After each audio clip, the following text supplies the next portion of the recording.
So by now, I'm sure everybody watching this understands that Steve Bannon, the guy from Breitbart, is going to be Donald Trump's chief strategist and senior counselor in the White House. And I'm sure most people watching this also understand that Steve Bannon is a huge anti-Semite. A lot of folks are calling him a white nationalist. There's a little debate about that, but there's no question that this guy holds deeply racist views.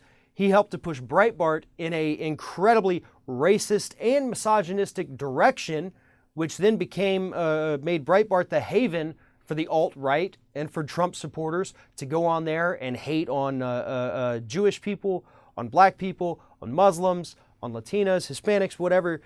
They hated on all of them there. And it's because of Steve Bannon. But here's the part of the story where things start to get a little screwy. You see, there's a lot of people on the right, and to be honest, there's even some on the left who have said, you know what, let's take a step back. Donald Trump won. Maybe we'll give him the benefit of the doubt. Perhaps all of this racism and misogyny that came out during the campaign was nothing more than a talking point to kind of get his base energized now that he's elected. Maybe he won't be so bad. Look, we are less than a week past the national election. And Donald Trump has already supported or promoted this anti-Semite, borderline white nationalist to be his chief strategist.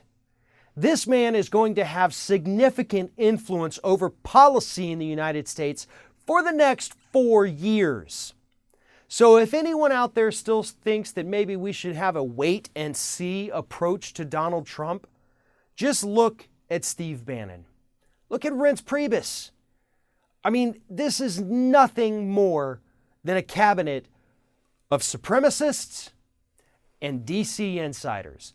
It is literally the worst of the worst that the Republican Party, that the United States has to offer. And that's what Donald Trump is already packing into his cabinet.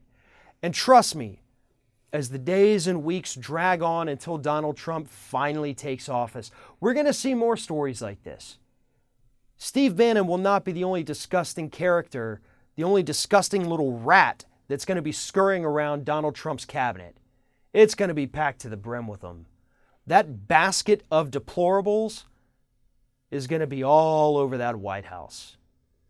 And unfortunately, at this point, there's not much we can do because Donald Trump managed to convince a significant portion of the population that, hey, a little racism's okay because you wouldn't want a woman in the White House.